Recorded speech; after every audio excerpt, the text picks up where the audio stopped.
All right, we are recording. Well, you just had a baby, man. Like, what was it last weekend? Yeah, about 2 weeks ago now. So February Okay. 25th. Today's what, the Wow. 7th, the 8th? That's what my days are right now. Right, eighth. Yeah. So what's her name?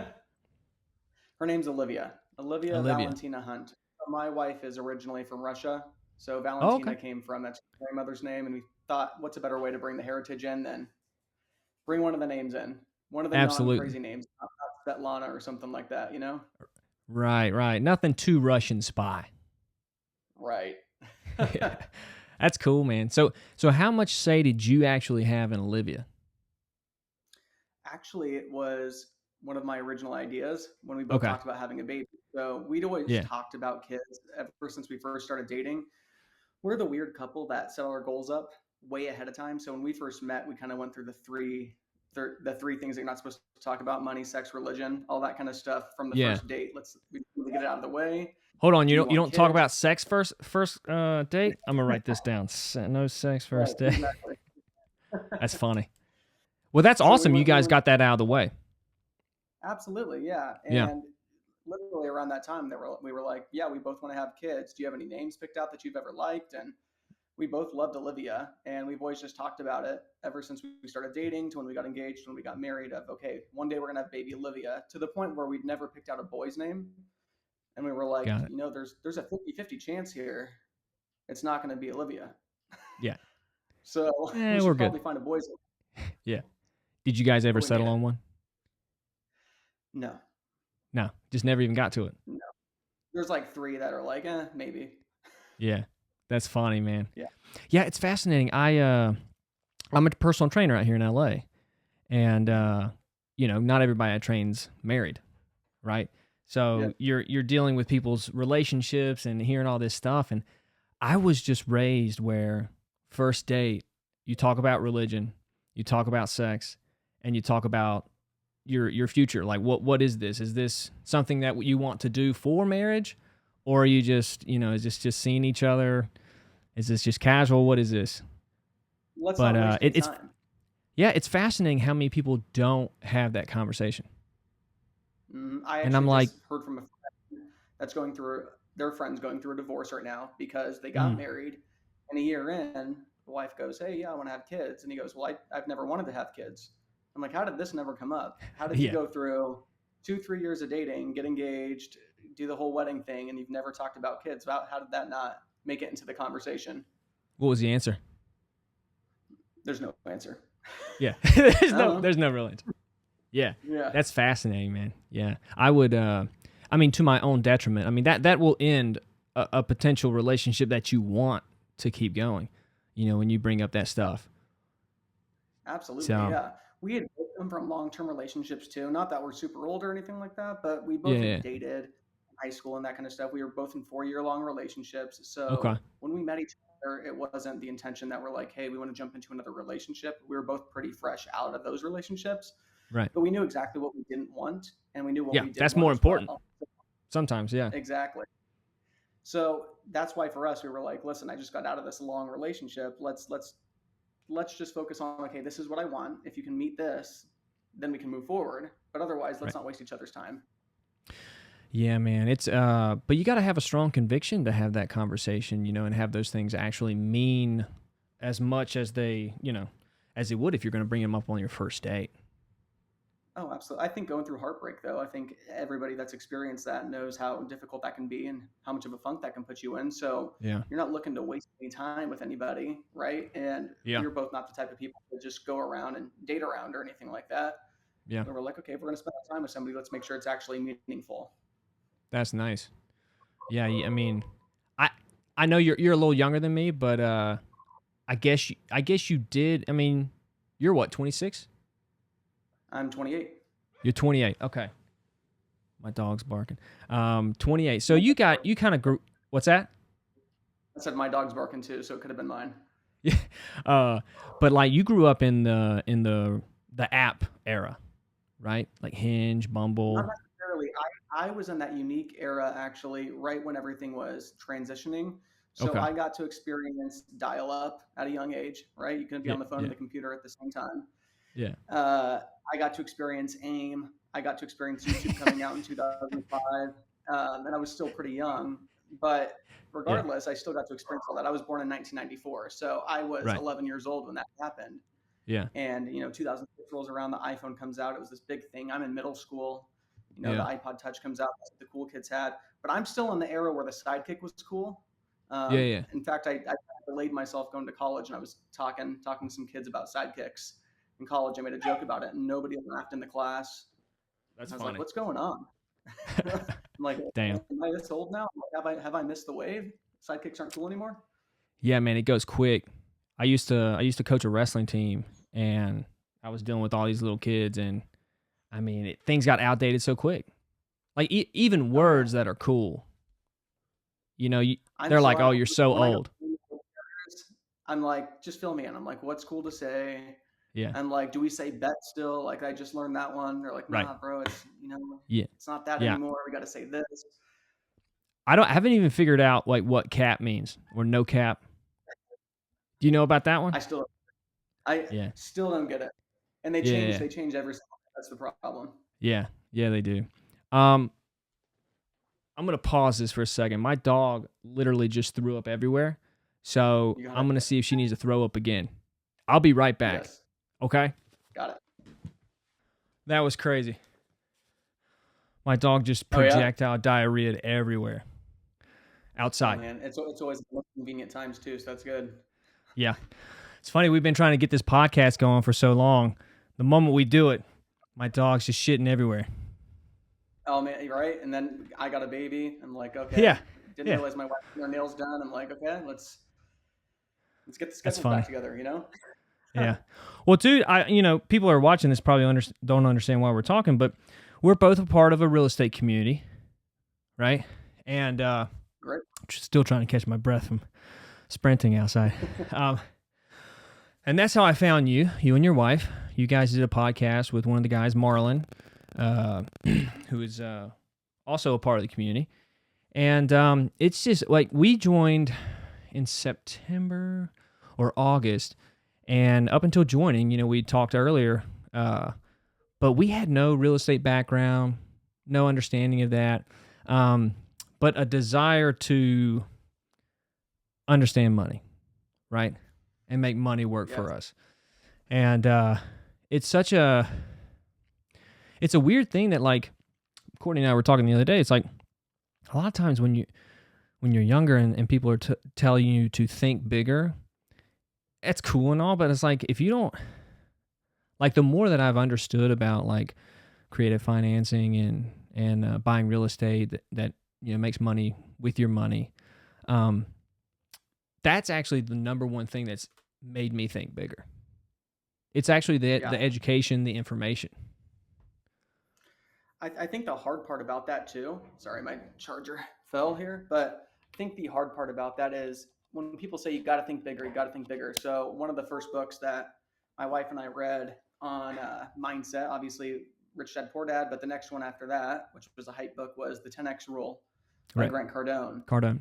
Yeah. And he's talking about making this massive action, taking this massive action, setting huge goals, 10x your goals. If you want to be a millionaire, be worth 10 million bucks. If you want to be worth 10 million bucks, be worth 100 million bucks. Sure. But I think it's hard to conceptualize that without truly understanding how it all works. And once you finally get into the world of money, when you finally get into making more money, investing money, and you start to see what that actually looks like, you can't really think that big until you know how big you can think. So I Yeah. always tell people say, hey, give me your big picture goal. What do you want? But think big, like give me your big goals. And I go, well, my goals are big until I hear a different way of thinking about those goals. Right. I Until might you think get $100 more million. information. Exactly. So I used to, obviously, as most of us did in high school and that stuff, I was like, I want to be a millionaire. Right. And then it became, okay, well, I want to have 10 million bucks. And I didn't know what any of that meant. I didn't know what the difference between net worth and any of this kind of stuff really was, and building wealth. But as you kind of progress along that road and you start to figure it out, you go, okay, now I see why I'm not thinking big enough. I need to set my goals here because I see how achievable that truly is. Right. Yeah. And you guys have been in the sub 2 community for what, 2 years now? We joined September, I think it was, of 2021. We didn't Got it. do anything really with it Yeah. until the beginning of last year, Yeah. just because we were both working full time. Yeah. We paid for cold callers. We did Yeah. all that kind of stuff. So we just didn't make any traction because we weren't doing much. So we closed our first deal. Actually, our anniversary for 1 year is coming up here. Uh, That's Closed our cool. first deal March 11th. So That's I'm awesome. pretty excited about that milestone to kind of Yeah. see where, okay, you got the first one closed. Where does that lead you? And at that point in time, it was okay, if we can get, you know, one, two, maybe three deals this year, that would be really awesome. Then we got the first deal and we kind of saw how that went, saw what that process looked like, right? And then you adjust the goals as you're going. You go, okay, Right. well, I want to do this 12 times this year. I know that's a crazy goal, but I want to do it 12 times. And Yeah. by the end of the year, that calendar year, we had done it. We had done 15 deals. And then up to this date now, we're close to about 20. And that'll Right. put us at our full, you know, year to year, essentially, start date. In 3 days. March And 11th. yeah, in 3 days. Yeah. Yep, March 11th. That, that's awesome, man. It's good to hear. Um, It's exciting. I mean, I know that before, I remember you talking to Marlon, and before you guys had, been able to get a property, you were going to a lot of the meetups, trying Mhm. to talk and network with as many people as you could. So, I mean, I could only imagine, after, in 3 days, looking back on a year, being like, Jesus, like that first year was, I'll take that first year. You Oh know what I yeah. mean? Where you didn't I do as tell people much. all the time, like, if I could just do the first year over and over and over again, and that was like that for the next 20 years, I would never complain. I'm like, I am so grateful for how this first year has gone. Do I have bigger goals? Am I looking for bigger things now? Absolutely. But even if I just were to take this whole first year and say, I'm just going to do this every year, just exactly what I did, I'd be pumped. Yeah, that's awesome. Um, yeah, we were thinking about this, and I know you guys have a medical sales background, right? Yeah.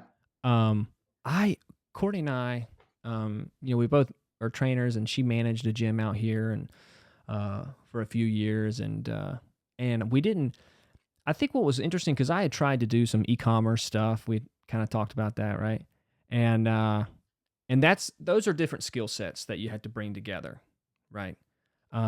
But as far as like everything for real estate, it's almost like we had cultivated all the skills necessary while we were trainers and selling Mhm. training packages to clients, and all her administrative skills that she was learning as a manager, for the gym and all these other trainers.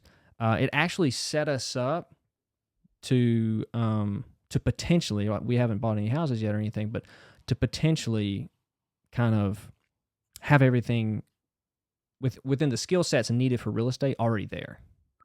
And I had no Oh, idea. If I would have known that earlier, that all the skill sets we had developed in the past 8 years were the ones needed for real estate, I'd have jumped on real estate earlier. You know what oh I mean? yeah. I And you probably I was just experienced the talking. same thing with medical sales. That's what I'm saying. Absolutely. So I had this idea in my mind. My dad did medical sales, and I just saw it as this like, wow, super cool job. You're talking to doctors, you're friends with doctors, you're whining and dining them. It's this kind of like elite job, if you Right. will. Yeah. I thought that of sales in general because I think every kid looks up to their dad to some extent, whether they were a good person or a bad person. You're like, it's still Yeah. your dad. Like, Always. if they're doing something and they're making money, you think that that's probably the best route. Yeah. Pace Morby talks about this all the time. He became a contractor because what was his dad? A Hmm. contractor, right? And now look at Yeah. him. He's doing something completely different. And it was all about working hard. And that was my dad's mentality as well. So I went and run and gunned for that exact path. And I'm like, okay, I want to secure myself a six-figure job. And I told Angel, secure yourself a six-figure job. We're Hmm. going to get really, really good at sales. We're going to get into medical sales right away. I know it's a tough industry to get into, but we're going to make it happen. And it's exactly what we did. And during that process of trying to figure out how to become better at sales, how to become better at leadership, the administrative stuff, how to write, proper emails, all the things you need to do a higher level corporate job, we kind of took all that. And then moving into the real estate world, like you're mentioning, you realize how unprofessional and how unqualified and how the lack of skill sets there are within the real estate industry, and you go, why am I not dominating? Why am I Yeah. not just completely crushing it here? Because the reality is, selling a personal training package is very, very, very tough. It's such a difficult sale. I've been in those shoes. I used to work for a gym. I was into bodybuilding and all that kind of Oh, stuff back nice. in the day. And I was always trying to pitch people that kind of stuff. And I just struggled very, very hard. It's It's a tough. Yeah. very difficult thing. And it's not even necessarily the initial, hey, I'm closing them. It's, are they going to keep coming? Are Hmm. they going to keep going to do it with me? Am I going to give them that experience? So that alone, right? The experience of it all, that incorporates so much into business. You have everything you need. Yeah. Well, that's good to hear coming from you. I didn't. I think I saw a picture of you bodybuilding, or getting yoked back in the college days. That's how I met Angel. She was we always make the joke. I'm like, we were both 30 pounds heavier. I said I was 30 pounds heavier of all muscle. She was not of all muscle. So Okay. we always make the joke that, hey, well, when we met in the middle. We both Yeah. lost 30 pounds, and here we are. That's funny. That's funny, man. Yeah, and you used to you sing, right? You play the guitar and sing, right? Yeah. So I used to be a full time musician as well. So when I was in high school, I was kind of a workaholic at that time. Okay. I was a half day senior. My school offered half days if you were all up to date on all of your credits. Yeah. Basically, they set you up that way. So you get out at 11 o'clock.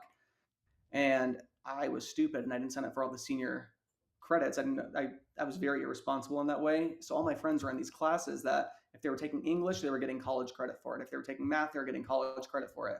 I didn't Yeah. do that. So then I signed up for college after school. So as soon as 11 o'clock would hit, I'd go take these college courses. Those were only a few days out of the week. I'd take math, science, English, that kind of stuff to get some college credits knocked out. And then I would work 40 to 50 hours a week at IKEA in their warehouse. So when graduation finally came, all my friends got accepted to ASU. I did not because I had a 1.3 GPA. I was not a school kid by any means. That's interesting. Um, yeah, so I had a terrible GPA. I was awful at school, so bad, and it was just because you had to. Even now to this day, I can't. I'm terrible at responding to people, terrible at answering emails, terrible at anything administratively. I That's admit funny. it. It's who Yeah, I yeah, am, and yeah. I know what I'm good at, and I stick to the Yep. things that I'm good at now. Absolutely. And I didn't realize that back then. So as soon as that moment came for graduation, all my friends went to college. I didn't get accepted to college, so I was gonna have to go to community college while they're all at ASU.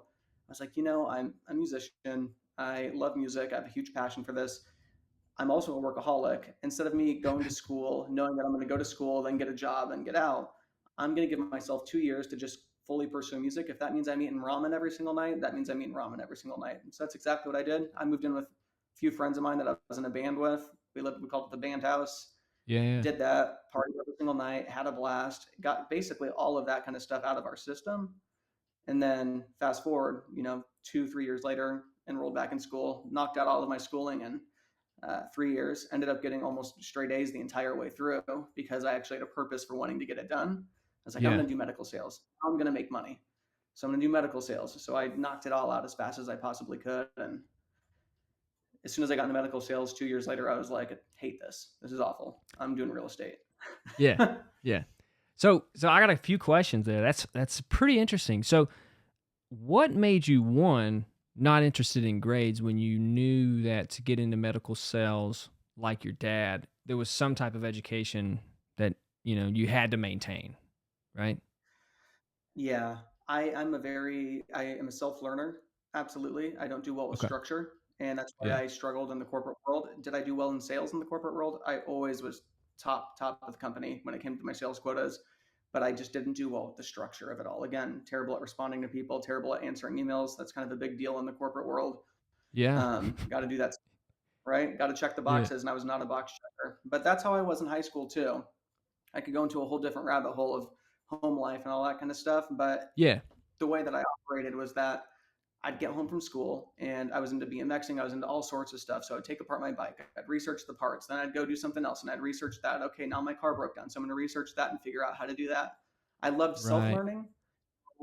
I took interest into that kind of stuff. And I saw those as conversation points. I was like, the more skills I can learn, the more things I can do, the more ability I'll have to talk to people. and the more Yeah. educated I'll be perceived as versus am I outstanding at reading? Am I outstanding at some of these other things? Maybe not. I'm good at You, math naturally, but other than that, I didn't do well just because of the structure of it all. yeah. And you probably didn't value those other things as much, right? Like the Not at all. classes and stuff. Not at all. I It's showed funny. up. I was very punctual in that way, but I did not do my homework, wouldn't turn it in, and yeah, was not that guy. Interesting. Yeah, my girlfriend is kind of like that. She played soccer, Division One, but in middle school, high school, she just showed up to school.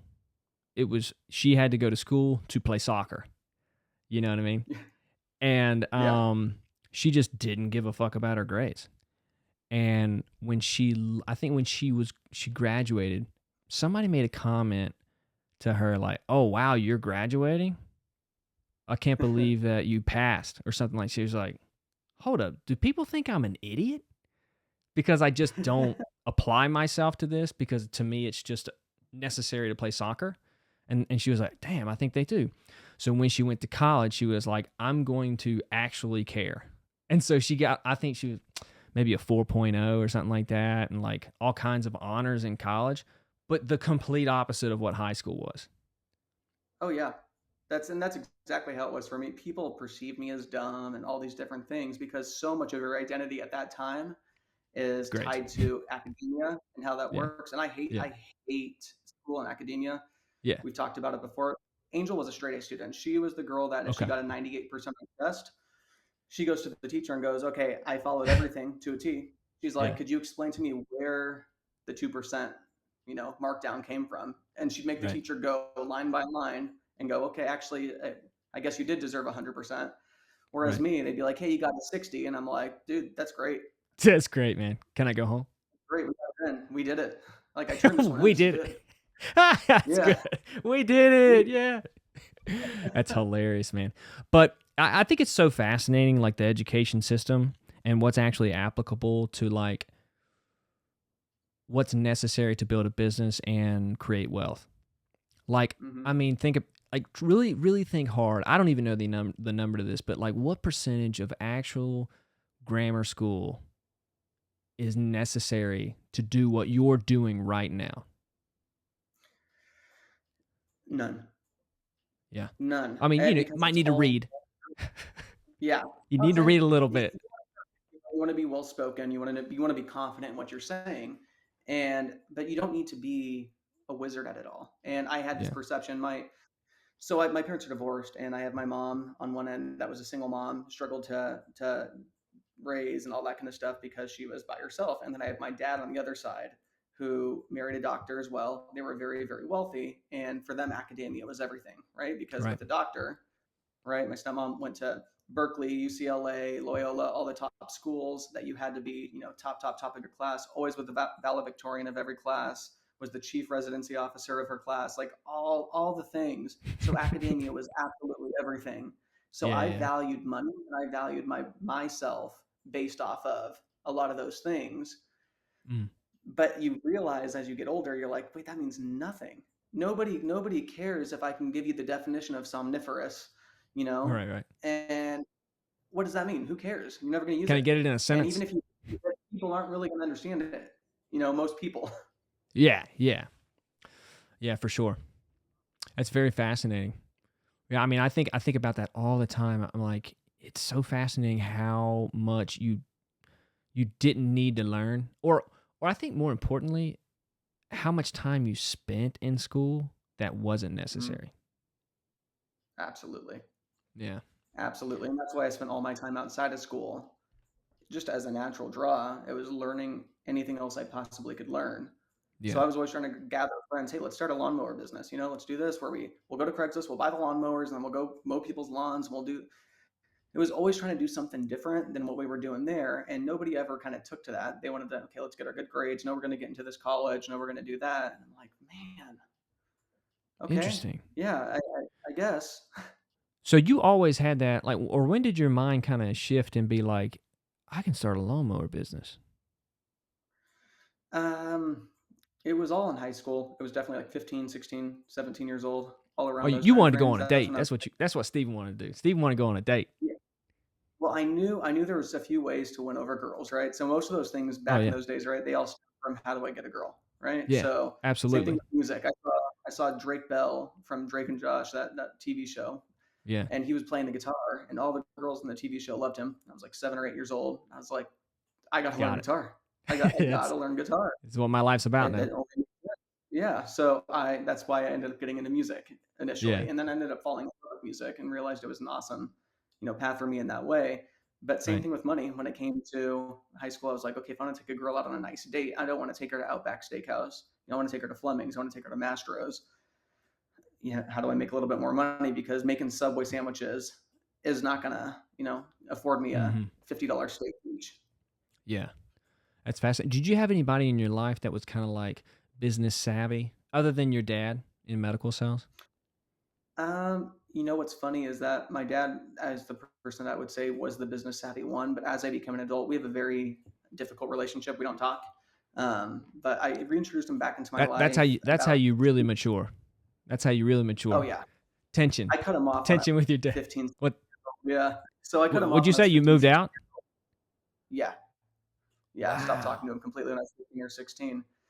So let that go for about 2 years, and I did that on 4 separate occasions. So this most recent one was 2 years ago, and it's funny because me and Angel still, when we had first met, he was a part of our lives, and they live the life. If you're in Arizona, they live on Camelback Mountain, which is like the the place, right? Yeah. It is they are those people. So we always looked up to that, like, well, if we're not going to be there, we have to learn something from them because they obviously have the answers. They know how to get there. But bringing them back into our lives was very eye opening. And we don't talk again. Again, we go through these cycles and waves. So we're in the wave of Yeah. not talking right now. But bringing them back was so, so, so revealing for us because we realized, okay, all the things we thought are not what they actually were. And that was really awesome because when you talk about business savvy, we thought they were business savvy or he was business savvy. Ended up not being the case whatsoever. It just kind of was more of a luck of the draw situation with a few investments that just happened to do well, but he was hoarding it and holding on to it for dear life. Mhm. Yeah, it's interesting. And maybe this is the same with your dad. He just had a really good job. Yes, It, that's it it. wasn't that it wasn't that he actually understood building wealth. It was that the job was he could count on it year after year. He could make those sales numbers or whatever, and he knew what he was making. It was a high number. Yep, exactly. I knew he I was tr- in the mid six figures, and that affords you a lifestyle. right, right. Doesn't actually mean that you understand money. Exactly. Isn't that interesting? I would have never known that until, or, unless I had become a trainer. And, I train out here in LA, people who make a really good living, that can afford, our prices. And that's what I found out. I was like, oh, you guys, not every one of you have figured out money. You figured out how to have a career in a vehicle that pays you a pretty high amount every year, Yep. but you're still stuck in that same rat race. You Yep. might enjoy this career a little bit more if you're a lawyer or whatever, but still it's still a 9 to 5. It can be a rat race, and you still haven't figured out money yet. You're not building any wealth. And yeah, I see Right. people like that all the time. I have a friend who makes, as a higher level CPA, makes about $800 an hour, lives a very awesome lifestyle, but doesn't have a lot to show for it other than the things that he has. The house he lives in, the cars he drives. Outside of that, what do you got? You don't Right. have anything else anywhere else. So you're living in Yeah. the short term. Whereas for us, I know, both of us in that mindset is okay.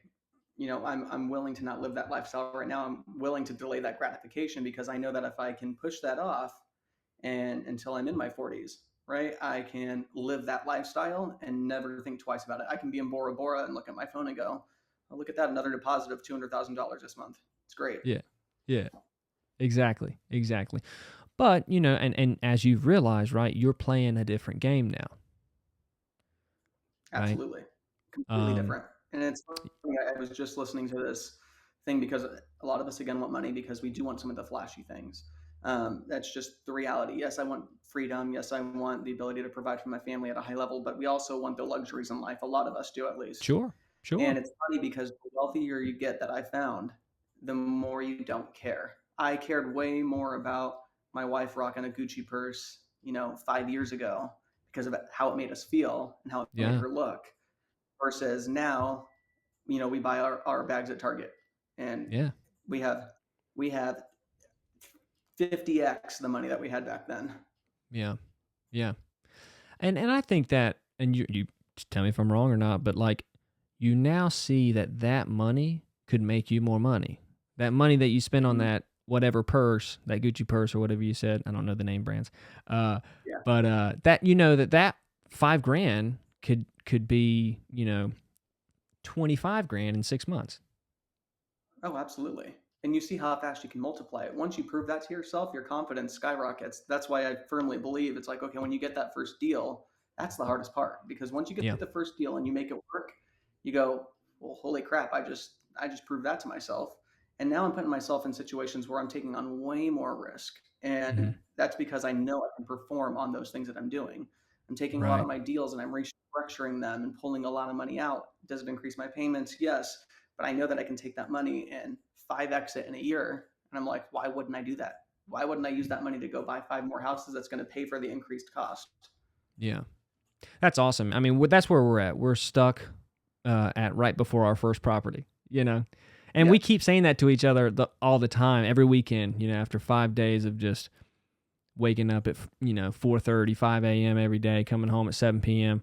We're like, all right, we just got to get that first property, So we spend all weekend, listening to Pace and learning, listen to seller calls when we're driving around, and yeah, I mean, It seeps in. And the thing is, like, people see now, they're like, okay, dude, you just like blew it up out of nowhere. That's awesome. And I'm like, yeah, but keep in mind, I'm like, Angel and I started reading these books, Bigger Pockets books, when we were 23, 24 years old.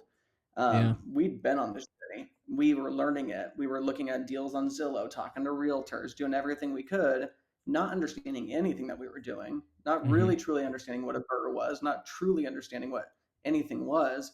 It wasn't until we then joined the course, a few years later, and we still every single night would go on walks and talk about, we just got to get that first deal. We just got to get yeah, that first deal. And eventually we kind of put ourselves in that position where it was happening and we were yeah, getting the leads coming through, and we finally had that situation where we got the first one, and then it felt like that was it. yeah, Wait, why are we overthinking that? yeah. Yeah, that's awesome, man. When I was listening to your podcast with Marlon, I really loved it when you guys were talking about going on your walks. Because that's what Oh yeah, that's I'm what we thinking do all about the turning time.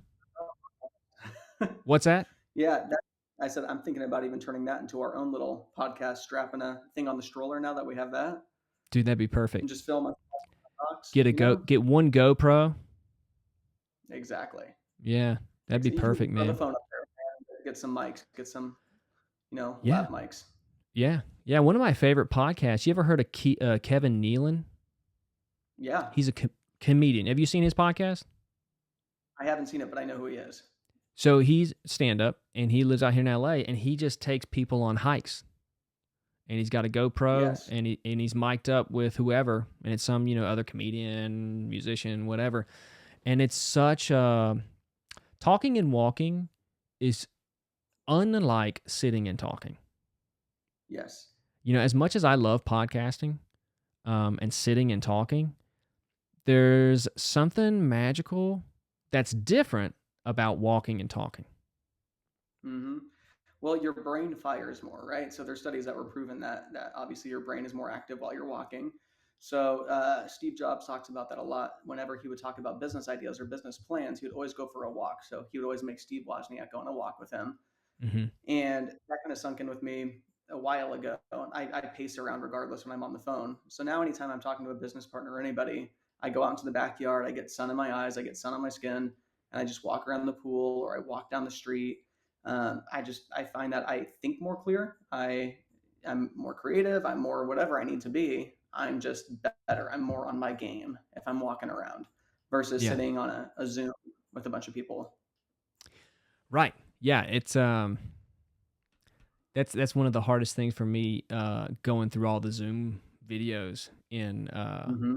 in the course. It's like, man, I gotta sit down because I gotta write some of this stuff down. I'm like, okay, I don't know. Okay, you gotta hold on. You're taking over the mortgage. What? All right, cool. Yeah. But then if I walk, it's almost like I can absorb it in a different way. And so it's almost like Yeah. I need to walk and listen first, and then I'll sit down and re-listen to it and be like, okay, that's that thing I needed to write down. You know? Yes. Yes. That's exactly it. So, and then the other thing that I do, I would do that. I would go on my walks, and I would listen to stuff if I didn't have Angel walking with me, or I'd ride my bike, or I would just I always turn my car into like a library, basically, right, Oh into an yeah, education studio. And yeah, I just have to be doing something. I cannot stay at home. I just, it doesn't work for me. Even when yeah, I'm working from home, I'm like, okay, let me go to the tile store or something. Like, let me just do something else yeah. just to switch it up. Do I need to check on this property today? No, I don't. But the reality is, if I don't get out of the house, I don't know if I'm ever going to kickstart my day. Right. Yeah, that is a real thing. Like getting out of the house just to get started.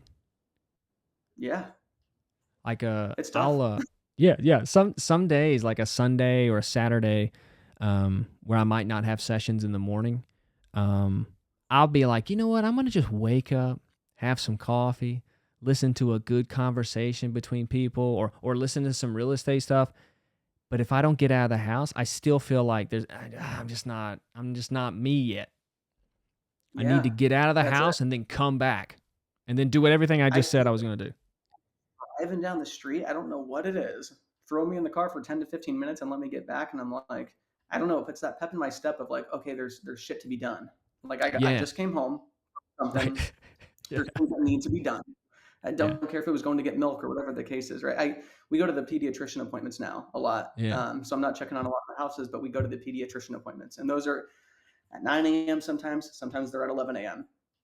And I start to get antsy at the end of the pediatrician appointments because even though we're there for 30 minutes, I'm like, well, I got things to do. There's things to be done right now. And it's just Mhm. because I got out of the house. Had I been home, I probably would have never felt that way. And I'd Yeah. probably just be chilling, check a couple emails here and there, maybe make a couple phone calls, probably watch some TikTok or something, Yeah. just Yeah. catch up online. But you get me out of the house, and now all of a sudden it's like I got two tasks to do. That's it because I've cleared my schedule. But I'm Yeah. stressing out about those two tasks because now I'm not home to do them. Yeah. Yeah. That's very interesting. I don't, people are different, but I know what you're talking about. I feel the Yeah, same way, man. It's crazy.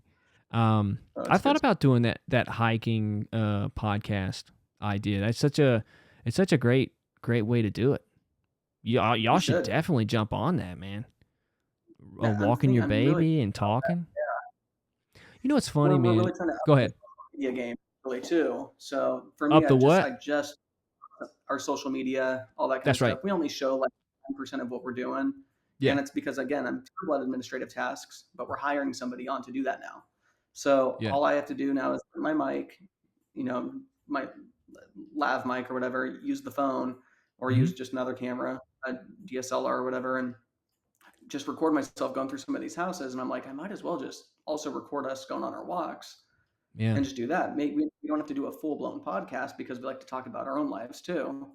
But a Yeah. lot of the talks we do have are business. Our relationship involves a lot of our business, and Yeah. we love that. Yeah. Yeah, man. When I first started the podcast, my girlfriend and I were doing a lot of episodes together. And I didn't see this coming, but like people would say, "Oh, we love listening to y'all talk." And I'm like, "What does that mean?" You know? Hmm. Um but you don't really realize like when you have a healthy relationship, like I can tell that you guys have a pretty healthy relationship. Because Absolutely. you work together. I mean, you got Yeah. you've got to, Yeah. right?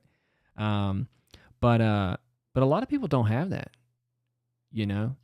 And Yeah. the only way you can we're such mimics, right? We mimic our Hmm. environment. And if you've never seen a healthy relationship between a couple that is committed to each other in business and in life, you don't really know what that is. You know what I Mm-hmm. mean? And Absolutely. people want to see that because they want that. Not like they're, I mean, they could be envious of you or whatever, but that's human nature, right? People are envious. But they also just they know that it's true. You can have a relationship, and also have a business together and make it work and compromise and love each other and and figure it out. It's just they don't see it that much. And that's exactly it. That is exactly it. And I think that's why it's funny every time we do a podcast together, and this is my first time ever really doing anything without her being a part of this with me. Yeah. Um, and it's funny because we're always like, okay, we're going to talk about the real estate. Like, we can't wait to show what we're doing in real estate. And Yeah. always you get about halfway through, and people go, hold on, can you just like, can we take a step back here? Can you break down your relationship for us? Like, Yeah. how did you guys get here in your relationship? How did you guys learn to communicate this way? How did you learn to be on the same page all the time? How did you learn how to do this? I'm like, I found more people are interested in our relationship and how we manage that on a day to day and how we work so well together. Yeah. Way, way, way more than any kind of wealth building, money Mhm. talks. And I'm like, well, we learned all these things. Don't you guys want to know about that? They're like, no, screw that stuff. Yeah, how did you guys learn how to not fight? Yeah, yeah, yeah, yeah. Exactly. It's true, man. And like when you're in that relationship and you're not fighting and you're getting along and you kind of forget. Oh yeah, my other relationships weren't this great, and Yeah. most Oh, we people's talked. aren't that great. That's so funny. I was like, you know what's crazy? I was like, our level of focus in our business is a direct correlation to the fact that like we don't have a shitty relationship. I was like, because I've been in shitty relationships, a lot of us have been. She has too, and I'm like, and it consumes every minute of your day. Is that person cheating? Why did they say Yeah, this? What do they mean we have to talk? What about that? It consumes every last bit of your energy and where your mind goes. So as soon as you're able to eliminate that, it's like, well, what do we have now? We just have a bunch of time. Okay, well, what are your goals? What are my goals? Okay, let's just accomplish those together because now we don't have to fight about anything. We yeah, trust each other wholeheartedly. Now hmm let's just go towards this direction versus me worrying about, okay, well, you were out with your friends for an hour too long. Were you really with your friends? yeah, yeah. It's true. It's true, and it seems like you got to find that person whose shit you can deal with and who can deal with your shit. You know That's what I it. mean? Whatever it is, and That's and and and be like, hey, that's cool, and be able to be transparent. Because once you can do that, because like a lot of relationshiping is not trusting someone with your bullshit. mm-hmm. You know what I mean? And at a certain Yes. point, you know, it just eats away at you. And you just go through toxic relationship after toxic relationship, and it's such a You're blessing when constantly you looking for find the that wrong person. thing. Yeah, What's you that? you constantly look for the thing that that other person wasn't, Yeah, not really truly understanding what it is that you need yeah, for somebody for you, right? And me and her are both high communicators, and that can annoy people. And we hmm talk for hours and hours and hours and hours, and that doesn't work for everybody, but that's perfect for us. And we yeah, know that about each other. We trust each other, like you said. The trust factor is the biggest thing. Trusting somebody else with your shit, like you said. Harvard did a whole study on this where they said the happiest couples, the happiest marriages are always with people that you can trust. As long as you hmm trust them, you can love each other. yeah, yeah. It's just hard to be trustworthy. I mean, maybe it comes easier for some people, and it just doesn't for other people. Based on their upbringing, their experiences, their trauma, all kinds of shit. And you really don't know until you're in that relationship for 6 months or a year. You know Oh what I yeah. mean? Like you just Oh don't know. yeah. You know? That's it though. I mean, but once you get past that, the first year is always the hardest. The first year is Yeah. always the hardest. We definitely had our ups and downs in our first year, but as soon as we kind of got past that, working through each other's kinks and kind of learning what makes each other, tick a little bit on certain things, Yeah. like, okay, so those are the hot buttons. Let's not deal with that. Let's not push them just because we're feeling We like we're can. in a shitty mood. Yeah. Yeah, let's not do it just Yeah. because we can. Let's be Yeah. direct and honest with each other. And that's another huge thing in our relationship that I see a lot of people stray away from is, like I said, she's from Russia, and the Russian culture is very, very direct, right? If she Mhm. puts if her mom puts an outfit on that she doesn't like, she'll be like, her mom will go, "Hey, how do I look in this?" Angel will go, Terrible. You look like an old woman. You look like Hillary Clinton in that. You're 50. Why are you dressing like that? It looks awful. Just go, really? You think so? Yeah, yeah, I think it looks awful.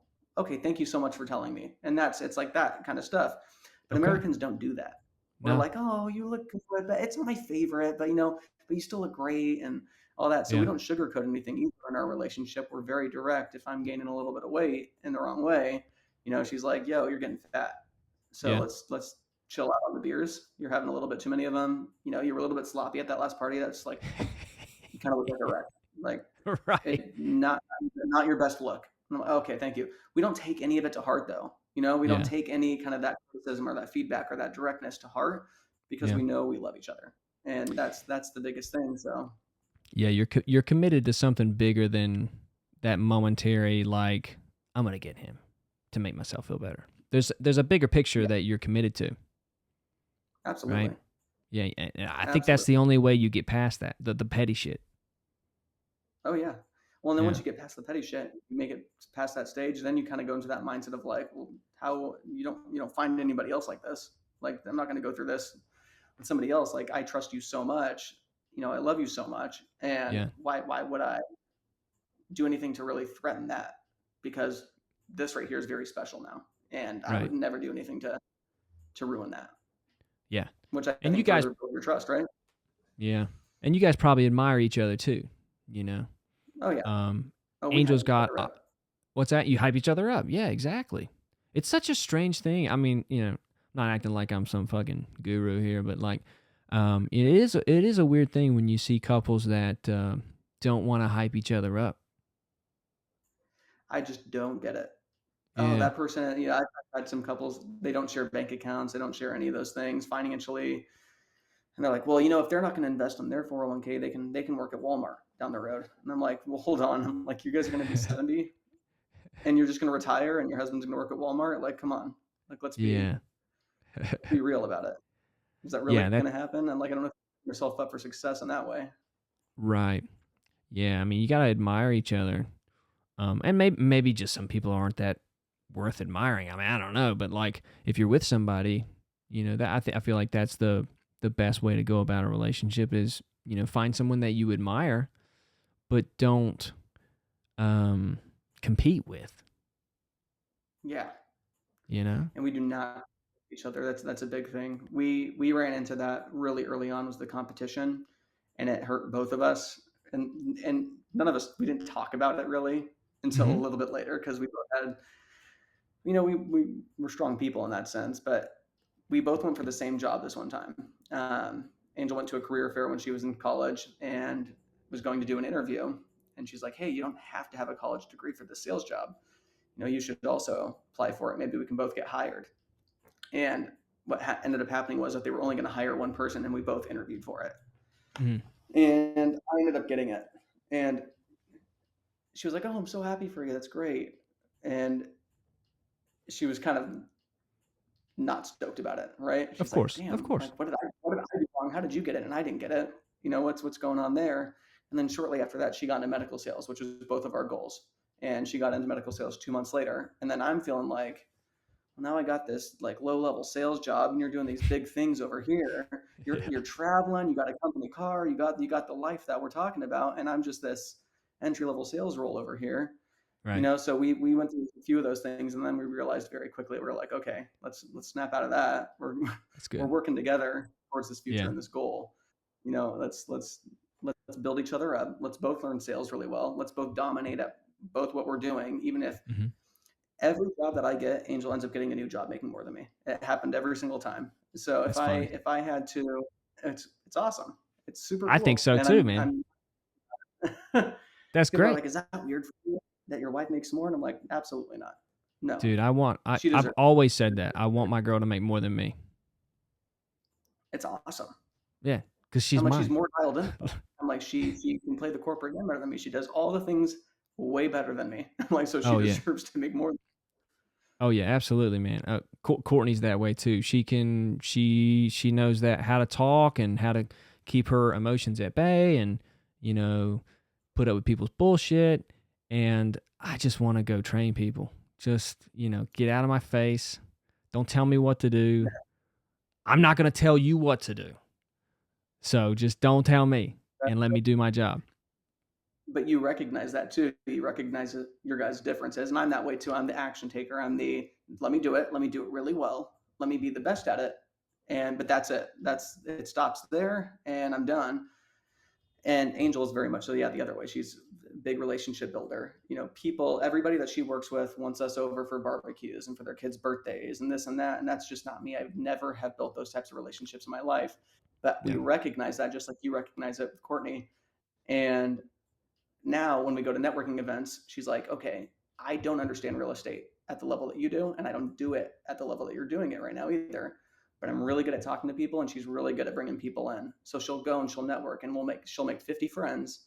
She'll sift through who the 3 best people are that we should be talking to that are doing the most things, and kind of bring them back to me, and then I'll have an hour conversation with them while she's spending that next hour meeting 30 new people That's awesome. that want to be friends, you know? Yeah. Yeah. That's great, man. So we just kind of learned how to leverage each other's skill sets in that way, where we're like, okay, you comprehend it, you do it well here. I'm going to go find him and bring him over.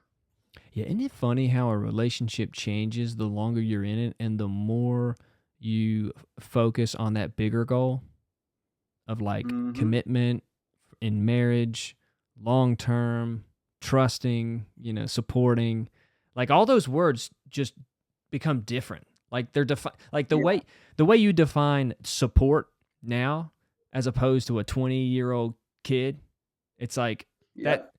those words have changed so much because you've been in a relationship that has made you actually like dive into what that word actually means. Yeah. Absolutely. Trust, the support, the confidence, all of it. Like Angel has confidence in me. And like I'm not gonna let that, I'm not gonna drop the ball on that, because Yeah. that means something totally different than what it meant 5 years ago, 7 years Mhm. ago. Yeah. It's completely different worlds. Yeah. It's a great thing, man. Holding each other accountable and knowing that, somebody believes in you. I think that's what people see, when they see people in a relationship like you and Angel talking. It's like, damn, she actually supports him and he supports Yeah. her. Like it's so crazy to hear people's relationships that there's no Oh support. yeah. Even now, anytime we find ourselves in a room where she's 27, I'm 28, we still have all of our friends, and it never goes away that they talk shit on their spouses or whatever the case is, and I'm like, oh my gosh, I'm like, I can't even be around it. I'm like, because you Yeah. doing that you're furthering your lack of support for them by doing that. Yeah. And what are you doing? When you're speaking ill, now you're making other people think ill of them as well. So when you get to that point where you're like, oh, we just had this crazy fight, they go, well, why don't you break up? Why are you together? Yeah. You've told me all the bad things. You never speak highly because you only come to complain about it. Right. Right. So now it's at that point where it's like, well, we had this big fight. Okay, why don't you break up? And you're setting yourself up for failure. So we refuse to ever speak poorly about each other to anybody. Not we never would, Yeah. but even in frustrating moments, it's like, no, we Yeah. just don't do that. Yeah. I agree. Apparently that's not everybody else agrees with that. you know? That's so And funny. that I was wanted another big What's that? was the when we did that upfront, I can't talk, the upfront contract when I told you about money, sex, religion, all that kind of stuff. The other thing Yes. was, okay, if we're going to be dating, you can't call each other bad names when you're mad. Like Yes. nobody's a bitch, 100%. nobody's a dick, nobody's an asshole, nobody's any of those things. Mhm. Like if you're feeling that way, you just remove yourself. Just Right. don't entertain it for a second. Yeah, exactly. I had a rule when we first started dating. If we get upset, the way we talk about it is you sit on my lap and we talk. Yes. I mean, we don't want to break up, right? So Right. so let just sit on my lap and we'll talk. Because That's good. if you're touching each other, it's hard to get as angry as you would if you're pacing back and forth. Like, you know what? Yeah. I was thinking about this all day, bitch. That's really smart, actually. Yeah, even holding hands or something, like we have to hold each other's Yeah. hands and look at each other when we're talking about it. That's a really good trick Not there. even looking at each other, just like holding each other. Like there Hmm. was many times we've been in the kitchen and my back would be on the sink and she would be hugging me as I'm looking past, or her head's here, her head's here, and I'm looking just at the wall, like, yeah, you know what? I love you, honey. It, it ain't But that I bad. just I can't get as mad as I would if I was like walking around, you know. Yes. We So we were at that point where it's, most fights, if you're getting into any kind of little debate or fight or anything like that, it's usually just something stupid. yeah, So we almost have fun with it now. I'll never forget. This was like 2, 3 years ago, because we rarely fight now. But I got really upset about something, yeah. and I stormed out into the back patio area, and she locked the door behind me Oh and just started God. laughing like, "Where the hell are you gonna go?" And I was Yeah. mad. I was pacing out there, and I Oh couldn't yeah. open the door. And she's like cracking up on the inside, and she's like, "What are you gonna do? Hop the fence? Like, how you gonna get yourself out of this one, Mister Angry Yeah. Pants?" And I'm like, Yeah. to the point where then I was like, I started laughing because I was like, "What the hell am I doing? Yeah. Like, I know this is stupid. I know that I just Right. got heated for no reason." And Yeah. like we laugh about this, and she opens the door, and we just started cracking up. We're like, "Okay, that was stupid. Yeah. Let's move on. Let's get some ice cream or something." That's good. That's really good. I think it's a hard thing for guys. I mean, I'm only speaking for myself. In a relationship, it's almost like you're kind of bred in a way to have all the answers. Hmm.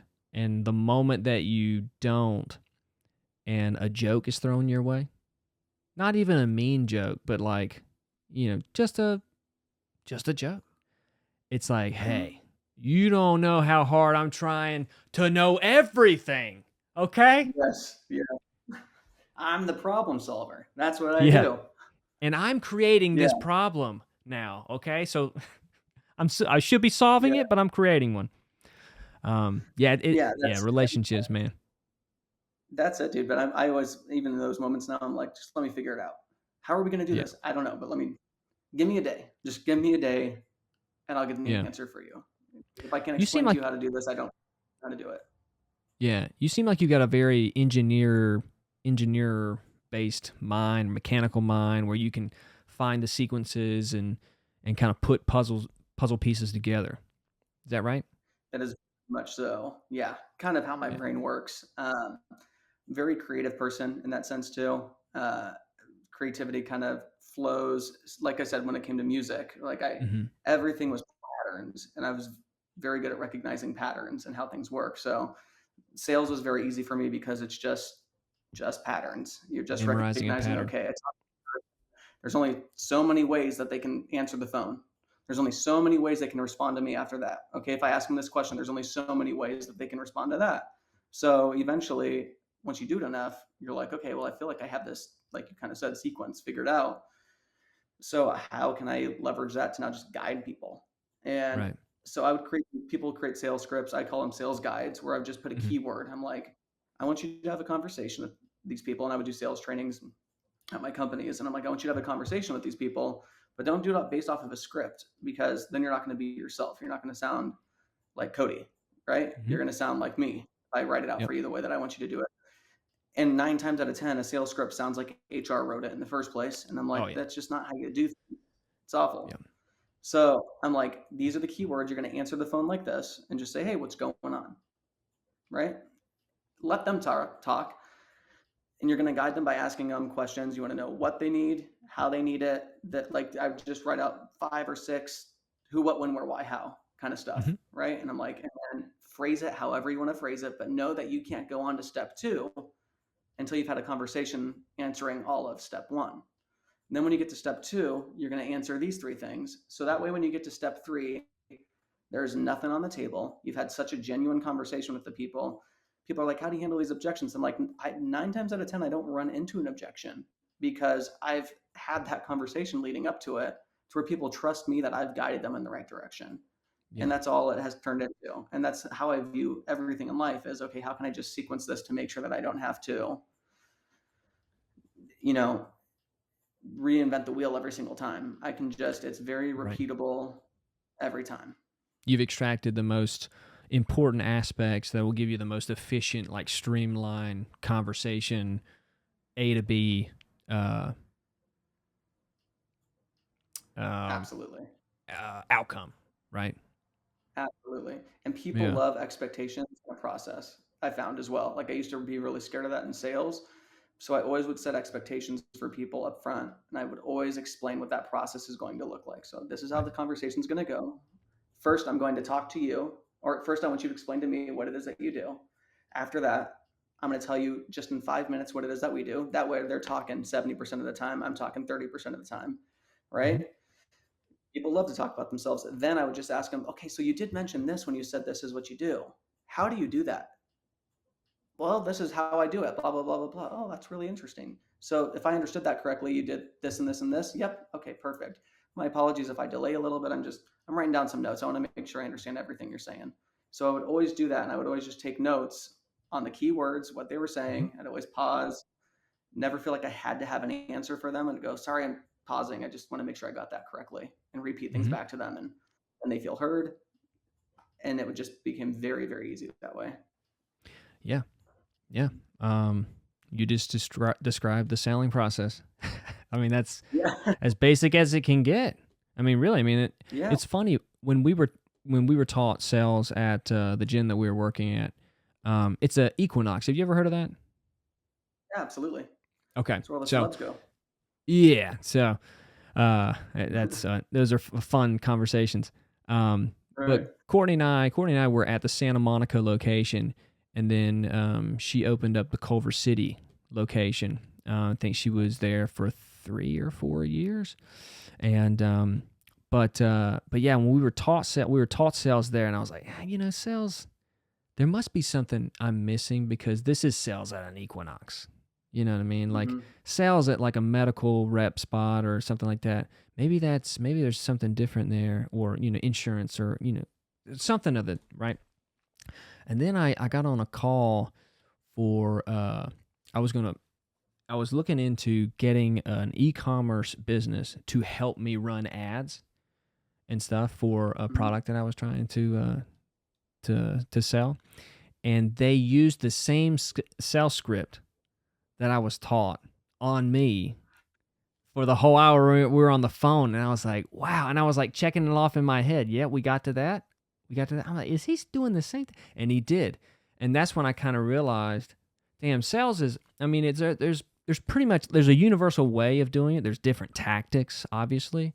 But, uh, but yeah, once you kind of understand that it's all about that conversation, and allowing somebody to talk a little bit longer and feel heard, and build that kind of that trust, it's kind of universal. Yeah, absolutely. And sales is the same no matter where you take it and put it, right? And like you said, I went from staffing, which was like very cutthroat, cold calling, very difficult sales. Then I went to software sales. And what I learned in that cutthroat job, I went and tried to do the way I was taught at the software company. And I was like, okay, I'm doing the corporate way of selling again. I'm going to do what I kind of figured out over at the staffing company and apply that here. And boom, my numbers went up. And I was like, wow. I'm like, is it still the sales process? Yes, it's still the exact same sales process. Yeah. I'm just doing it in the way where it makes the most sense for me, where it's very systemized. Right. Right. And that's the biggest thing is that the sales process, when you're taught the basic sales process, it doesn't sink in for everybody the same way. So people don't understand, even though we're all doing things the same exact way, people just don't understand. So if you can be yourself as much as possible, that's why I turn them into sales guides versus scripts. Like, let's just get these pieces of information. If the dude on the other line wants to talk about the hockey team that's in town for the next 5 minutes, let him do it. Yeah. But let's redirect it back and just be like, okay, I know I got to ask him one of these. I'm going to look for my opportunity to ask him how he's going to do this, right? Yeah. So once I was able to do that, I was like, okay, well that made that way easier. I started crushing quotas there, and then went to the next medical job. Then at that point, try to do it the way that they told me to do it. I always give the company a shot, and I was like, Yeah. Yeah. maybe they've got this dialed in. Right, because So you're I'm you're gonna go going ahead. another level up with this new job. You're thinking, okay, maybe there's something different they Right, figured out. right, and that's the other big thing I found out about corporate America is that you're basically dealing with the same crazy kids you had in elementary school that are just adults now. Yes. And nobody's really that professional. Nobody's really at that high of a level. It's just they're just making bigger paychecks. That's all. Right. So as I would kind of go, I'm like, these people don't know what they're talking about either. This doesn't work. So I'm going to go back to what I did before. Oh, wow. Now my numbers are going up again. So I kept doing it and doing it and doing it. And I was like, I'm just going to continue to stick to what works for me. And that's Wow. exactly how we're going to run. Yeah. That's interesting. So maybe at the last job that you had, what was something that they taught you when you came in that you were like, oh, okay, well maybe I'll try that, and then you had to throw it out? Oh, nothing. So actually the higher level the jobs got, the more feature dumping kind of came into play because the Feature jobs dumping? got more challenging. Feature dumping is what I call it. I'm not So sure. What is that? ad, ad, advocates and feature dumps. So the Okay, benefits and features of what the product or service does got it. essentially. So I'm going in there. Well, we have this rate, and we can save this many lives, and this is what the outcomes are going to look Got like, it. and based on patient outcomes, this is what we're going to see, and you're Just just dumping them with dumping all the features. Got it. exactly, And that didn't and help at all. nowhere because people they zone out, they don't really Yeah. care. It doesn't It's like, speak to who's what this they're going through asshole? at that time. Dude, it's awful. And so I would bring my managers in there, my directors, my VPs. I would get these really big accounts that they hadn't been able to close. And they're like, "Oh my gosh, I can't believe you got a meeting with this place. Nobody goes in there, and the VP is going to fly out to do that with you, or the director is going to fly out to do that with you." And I'm like, "Oh my gosh, we got these high level people. Yeah. Let's see what happens." And nope, every single time I bring them in, I'm like, "Dude, you ruined my opportunity to close that deal." I'm like, "You Like the ruined that." VP. Like, yeah, And they every would time just because they feature go dump. in there, like, they would feature dump, and then they would say, "Well, what do you guys need? Do we need custom iPads? Do we need a?" They start dumping like money stuff at them. Like, "Well, what if we just custom branded this for you and did it this way?" And I'm like, "What? No, we're grasping at straws now. What are you doing? You Right. don't even know what they need or what they want. You haven't guided them. You haven't become the expert. You haven't been the person that they can turn to say, how do I do this?" And Yes. I would have people all the time call me and go, "How do I do this?" And I'm like, "That's great. You view me as the expert on how I should, how you should be doing stuff, which means you're going to take my advice and my recommendations." Yeah. And Now for so I even transitioned over to real estate too, dude. And that's exactly how I run it in real estate. I always give people options. yeah. And even when I had jobs where there wasn't options, I created options. So we can get started like this. And even though we only have two different products, something to talk about them as if they're different, even though they're Right. not. I do the Yeah. same thing with real estate. I have two different options. I have the realtor listings, I have cash offers, and I have a creative offer. Mhm. Which one of those would make the most sense to you based off of our conversation? Because it Yeah. sounds like this is what you needed, right? Well, which one do you think would be the best for me? And I'm like, option two. Right. But that's so I was going to ask you this, and I'd like to see what you have to say on both in both realms, right? So in medical sales, what was something that you would go to that would like that was kind of like your go-to to get them to realize I'm the expert that they need? I never tried to sell them from the start. I tried to Right. have a conversation with them and I tried to understand what's going on in their practice. It's Yeah. having an understanding of more than just what you're selling. It's Right. understanding the ecosystem of what's going on in their world.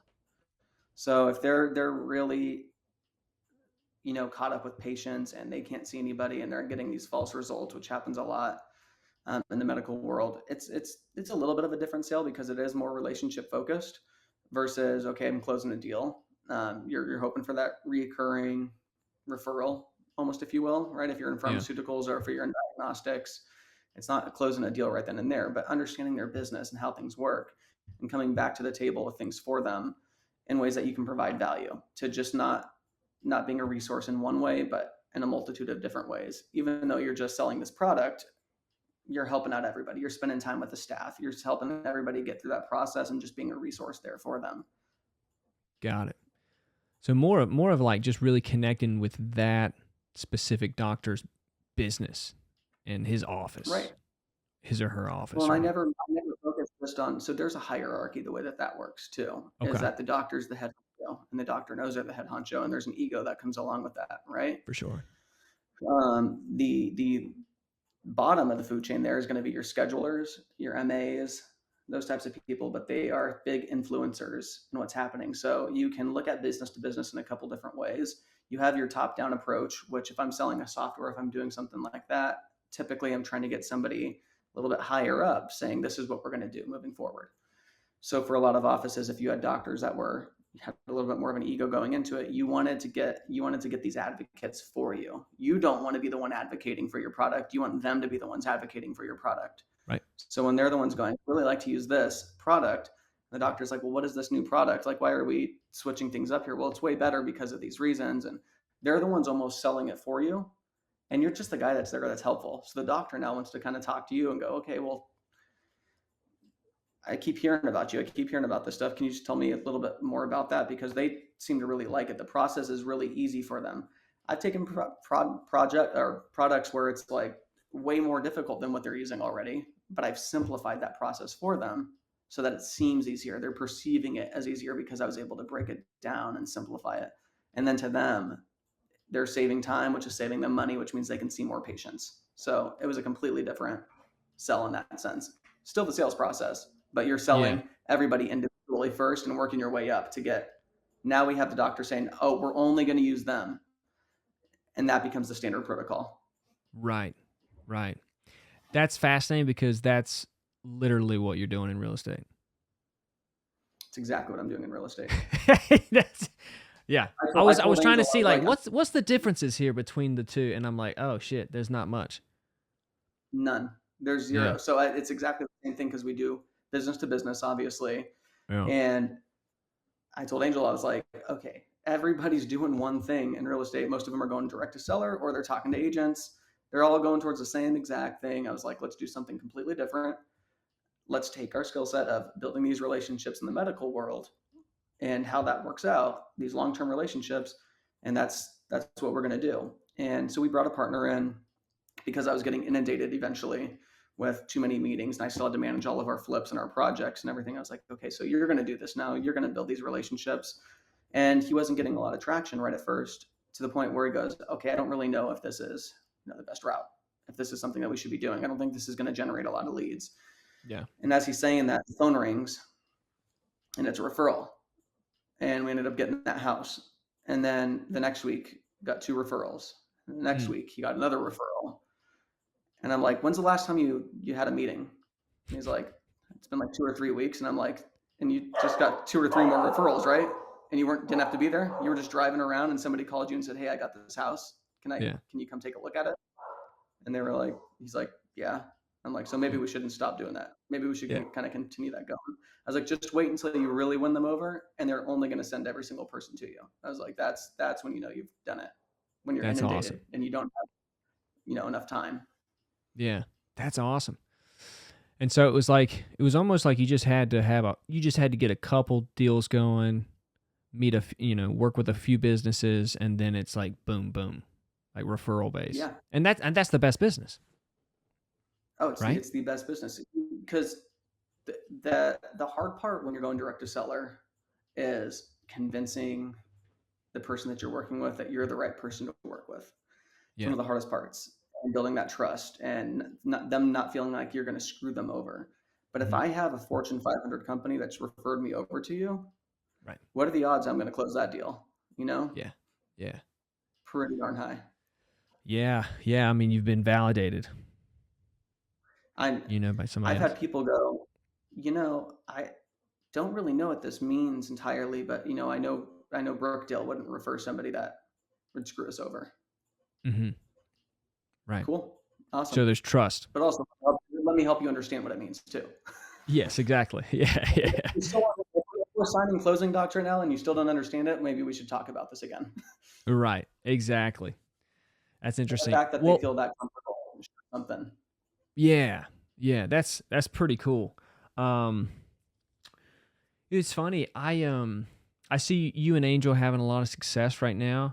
And I guess my question is like, you've got all the skills to eventually get into multifamily, right? Yeah.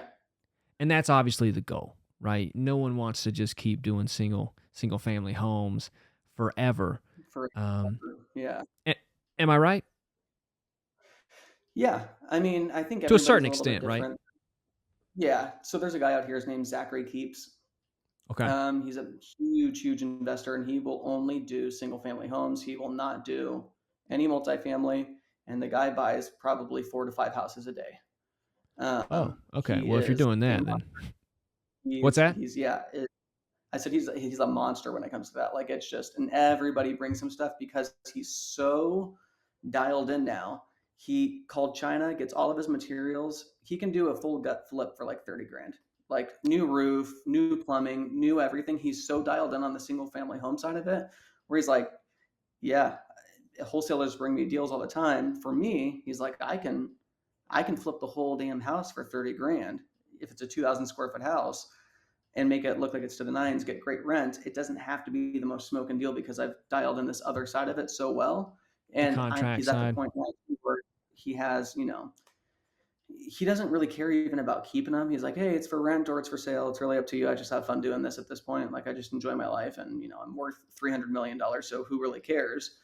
He has so What's much his name? capital What and was he has his so much. name? Zach Keeps. That He's a keeps. fireball. It's awesome. So we created a relationship with him. He's a really cool guy. And the way that he runs his business is that he keeps usually around 300 houses, leased or rented at all times. Outside of that, he just kind of trades them in and out. Always has Hmm. stuff going on, makes money here and there. But he gets lines of credit backed by all those houses. So he'll have millions of dollars just set to the side in lines of credit, purchases everything cash, refinances it immediately. Doesn't have to go to the banks for anything. Doesn't. So he's like, why would I go out of my way when I'm such a name here locally? I can buy 50, 60 houses a month, and I know I can make money on every single one because of the infrastructure that I've built out. And it's just him.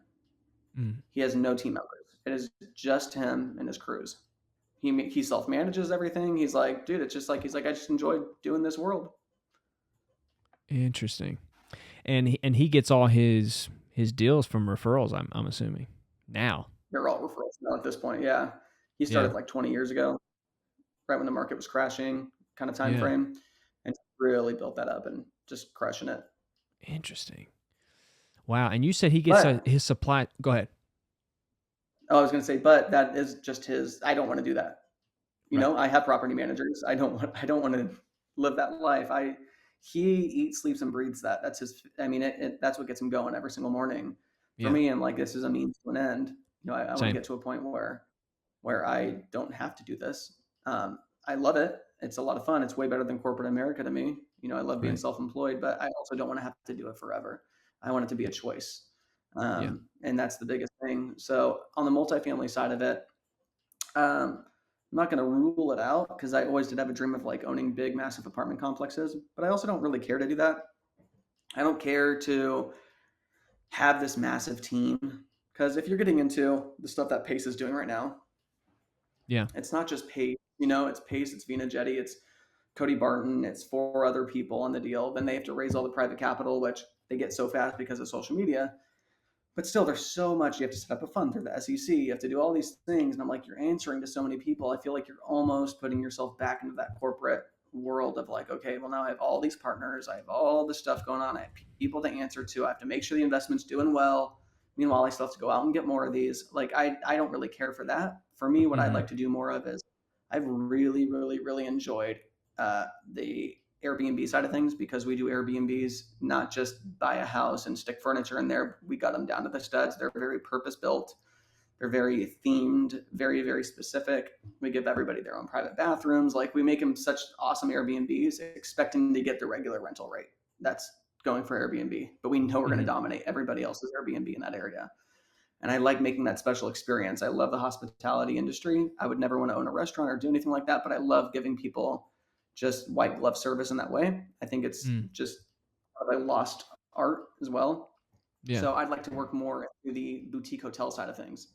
Would be my Okay. ultimate vision is I want to get into the side of it where I can have a 30 to 50 unit, small hotel motel that I've converted into a luxury experience where people can come stay there and they're just in fantastic areas. If we're in Arizona, it's in Paradise Valley, it's up in the mountains, it's a place where they can go and it's almost self-automated, but you still have that five-star service. Mm. That's interesting. I've not heard anybody talk about that. That's I don't want them to be Airbnbs. I literally want it to be an experience. You go there and you're like, okay, I know I'm going to have outstanding food. I want to go partner with the top. Um, um, if I'm in LA, I want Spagos to Right. partner with me in certain ways. So that way, when people come to stay there, they're getting a better rate for Spagos, and it's coming directly to the suite for them, Mm-hmm. or a private chef or things like that. Just these really unique, special experiences, and I want to get those all over the country. That would be big goal. That is interesting. That's really cool. I've never heard anyone talk about doing a hotel. Yeah, it's different, and I don't really like, if you haven't noticed too, I don't really like sticking with what everybody else likes. Yeah. Yeah, for I sure. think that the idea of big multifamily sounds cool and exciting, and I can understand the attraction to it. I understand the cash flow. I understand the ability to build crazy amounts of wealth. But think about it in this way too. If I'm going to buy an old rundown Motel 6 that's in Sedona, Arizona, right? That was getting 40, $50 a night. That's going to be valued very similarly to multifamily. But now I've turned it into a very luxury experience that people are going to, and they're desiring to go there. And people are willing to pay $250 a night because they know it's 5 star now. And it's this really special thing that you've gutted and taken down to make it completely different. You've raised your valuation there by 50x. So if it was a $2.5 million thing, now you have something that's worth $50 million because of how Yeah. well it's performing, because it's all based just like it is with multifamily. So you're still building wealth in the same exact ways. You're just doing it in your own niche. Interesting. What made you start thinking that way? Did you hear someone talk about that? No, it was so I, again, the creative side of me, I get my fix when it comes to fix and flips for real estate. And Yeah. so You're our really first good at that, daughter, right? I appreciate that. Yeah, thank you. I Yeah. love doing them. I hate buying ready to go houses. If I Mm. get a great deal on a house that's like ready to go, I'm like, can I get like a $10,000 budget? Just can I update something? I'm like, this is real ugly. Let's paint the cabinets or something. I Interesting. Yeah. can't stand the basic house, and most people don't care about that. Most people are looking at it as, what's the least amount I have to do to make Mm-hmm. this house, rentable and cash flow. Whereas for me, I go, okay, do I have enough wiggle room in here to, gut the kitchen and make it, at least something that's really special, because that gets me going. That gets me really excited. So every single house we do now, I look for the crappiest houses always, so I can gut them down to the studs. Yeah. We're doing one in Sedona right now that we just got, and we're expanding it by another 2,000 square feet. It's on a cliff overlooking everything. I'm going to the nines on that one.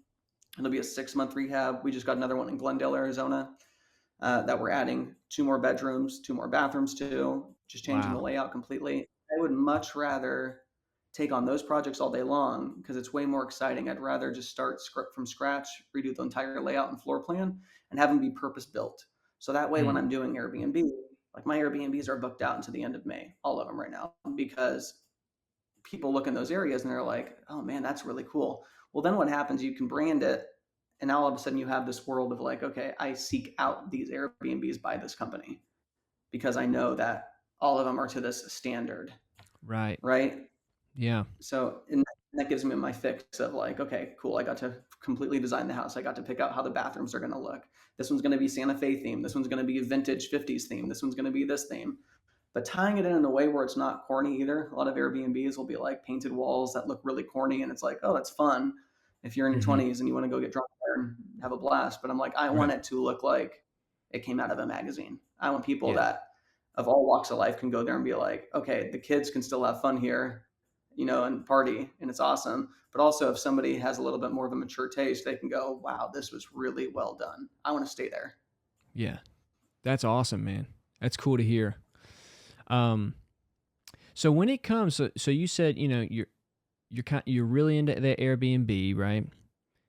Yeah. Um, and you're B2B in the way that you find your leads. Um, Yes. but how do you make sure that the houses that you're getting are in those areas that are best for Airbnb? You don't. It's luck of the draw, unfortunately. Yeah. Yeah. And that's why, so that side of the business it's a moneymaker, which is cool. Sometimes they just have to be regular rentals. Sometimes it's a weird house that you're like, okay, can I do something here? Can I flip it? What do I got to do? That's what we've done, some sober living. We've done some transitional living. We've done some of the stuff where you have to do the more boring flips. But Hmm. again, not everything gets to be a blast. And the stuff that I love to do, it's also okay, what's best for the business as well. Yeah. Yeah. So when I go to a house, like one of the more recent ones that we've just finished up, that's being an Airbnb, I looked it up while I was talking to the seller on the phone, and they had the Google images. She was the original owner. She was 99 years old. It was built in the 50s, and it had the old red brick at the bottom. It was a brick built house, and I look at it from a bird's eye view, and it was this massive lot. And I was like, "How big's your lot?" She goes, "Oh, it's a half acre." I was like, "Oh my gosh, I see there's a pool back there. Is that working?" She goes, "No, it's been empty for 12 years, and it still has all the same cast iron piping from when I originally bought it." And I was like, "Oh, this is music to my ears. I'm like, this Mm. is fantastic." Because you have a huge lot with this pool. There's way too much work to be done that she's ever going to want to do anything. So Right. I go in there thinking, hey, I'm going to offer her 260, but let's see what she wants first. So we go through, Yeah. she walks me through the whole house, loved the house, loved the lot, saw so much opportunity and potential there. I'm like, okay, I'm going to offer her 260. What do you think the house, what would you be happy with for the house? She goes, gosh, if I could just get 200, she's like, I would be stoked. And that was one of the first houses because her number was $60,000 less than what mine was, and I'd Right. already had a nice budget going into that of what I Yeah. wanted the house to be. Because she came in so much lower, I was like, okay, well, I'm really gonna go all out on this house. Then we're fixing the pool completely. We're doing trees across the backyard to fence it in. Essentially, we're doing gazebos with string lights, and we're making it really, really, really cool. Yeah. And that's exactly what we did. And that house is performing beautifully. And I was like, I want to do more of this. Like, I want to That's find the awesome. houses that are just, I mean, complete shit shows. And was that your first house? That was not our first house. Okay. No. Yeah. It took me a minute to get there because I did like a green kitchen. I did all sorts of funky stuff in there. Right. And it took me a minute to kind of like allow myself to have that much fun with the house because I was like, Yeah. be safe, smart investment, be safe. Yeah. You know what I Right. mean? Right. Don't Right. don't go out of control. Don't overspend. Everyone says don't overspend. Don't do this. So I kind of, it was a progression, and eventually that was the house where I'm like, this budget, I can overspend by double now, and it'll still work. I was like, so I'm just gonna Nice. have fun and just do the way that I want to do it, and we did, and I was like, and it performed extremely well, and I'm super happy with it. I'm super proud of it, and I'm like, I And want to do more of this. and you turned that into an Airbnb? Yeah, Okay. And did you subject to that one? no, that one was a cash deal. It was a cash That deal. was a cash deal. Yeah. And when it came to that one, how much hard money and how much private money did you get it, or how did you structure all that, the rehab and everything? Yeah, so rehab, I went in there and I brought a GC, Okay. after we signed the contract the day of. After the day I went to go view it is the day we signed the contract. We did it in the kitchen. Wow. Right then and there, I called the GC. I was like, hey, she's moving out in 2 weeks. I was like, can you just get over here? And he's like, yep, let's do it. So my GC walked it with me, got everything scoped out. I did a 2 week escrow on that one. And basically immediately when I got home, I was like, dude, rough numbers. What do you think? Like, give me your like worst case. Like, what do you think it's going to be worst case? And he's like, oh, 100 grand. I'm like, okay. So I went to the hard money company immediately afterwards. Said, hey, I got this house, $200,000. It's going to be $100,000 in rehab to get it to where we need it to be. And they go, great. This is what you qualify for right now. And it was 15% down with this company that I was using. So Hmm. like, you have to come to the table with 15% down. Went to a friend and said, hey, you want to make 12% on your money? I was like, I'll pay you 10% every single month, or I'll pay you 12% if you defer the payments. And that way I pay you at the end when I refinance it. And Because that I'm like, would how be do I for how minimum? long? Did you That would give be him like a for time frame? minimum 6 months. 6 months Okay. to a year. Expect it to be 6 to 7 months. And at 7 months is when we refinance the property. Nice. So that was, yeah, so use their funds. But the thing is, the hard money company will give you the rehab funds. They just don't give it to you all up front. So I just got just enough money to where I could be like, okay, I can float this project for, phase 1 and 2. Then I'll take a draw, show them that this amount of work was done. Then I can float the next payment because I got the money back. Then I take a draw. Then I make the next payment and get a draw. And by the end, I'm still sitting there with all the money that they lent to me, and I just give it back to them, even if the refinance isn't done. Okay. And when you say draw, what do you mean by draw? So the hard money companies will say, okay, how much is the purchase price of the house? 200. Okay. How much is the rehab? 100. Okay. What's the house valued at? 500 when it's all done. Okay. Right. So we're going to lend you the 200 to purchase the house. And then we're going to set $100,000 to the side. We're not going to give it to you. You have to front that yourself. That way you have skin in the game for the rehab. So once you get to, the whole place is demoed and however much that costs, then you can come back to us and say, hey, here's photos or here's a video showing you that we're at this point in the project. I need $20,000 to reimburse that. And they go, cool, here's 20 grand out of that $100,000. Now you have $80,000 remaining, right? Okay. Got it. Now I've gotten to the next stage where I've used another 20 grand, take another draw of 20 grand. They just don't give it to you all up front. So you have to take draws. Got it. And so you're using your private money until you get that money from your hard money lender. Is that right? Essentially. Yeah. Yeah. Interesting. Okay. Wow. And then you sold it. Did you sell it? Nope. Kept that one. Okay. You just Kept that one as an refinanced. Airbnb. Just refinanced. Yeah. That's right. If we Wow. can keep it, we're keeping it. And you refinanced it at that 500? No. Well, technically it was valued at 500. Right. We refinanced it at like 300 or something like that. Okay. 305. Whatever our all-in cost was is where we refinanced it. I didn't take extra cash out because rates have all gone up and that kind of stuff. I was like, let's just keep it here for the time being. And down the road, maybe I'll pull some cash out, but I want my payment to be low, so my cash flow is high on this one. And I'll figure out a different way, because the more relationships you continue to build with private money as well, it just becomes way easier. The first time you try to get private money, it's like really nerve-wracking. Yeah. Talking to somebody, you're like, oh, I'll pay you this amount of money, and I've kind of done this before, and I won't lose it, I promise. And eventually, like we talked about earlier, like when you build that confidence, like I know I can take money and 5x it. Right. Now it's like, who has the most money, right? Right. And then, right, I'm like, who wants to make the most amount of money? Like, and who has a lot of money? So anytime I meet somebody, they're like, oh, dude, you have to meet our friend. He owns an electrical company. He makes like $2 million a year. I'll ask him, I'm like, dude, how liquid are you? And he's like, oh, I got $2 million sitting in the bank. Right. And I'm like, I have a project right now that's $500K. You want to do it? Yeah, exactly. I'll pay you $100,000 on the back end. What do you want to do that? Yeah. And they're like, what? And I'm like, I just don't even waste time. That's What's awesome. a good return to you? Well, if I can make 12%, and I'm like, awesome, let's do that. I'll pay you 12%. Yeah. That's so cool, man. Yeah, I mean, you've obviously, you're doing this, but like, it seems like the two most important aspects about, real estate investing is finding the deal, structuring it, and then finding the money and bringing it together.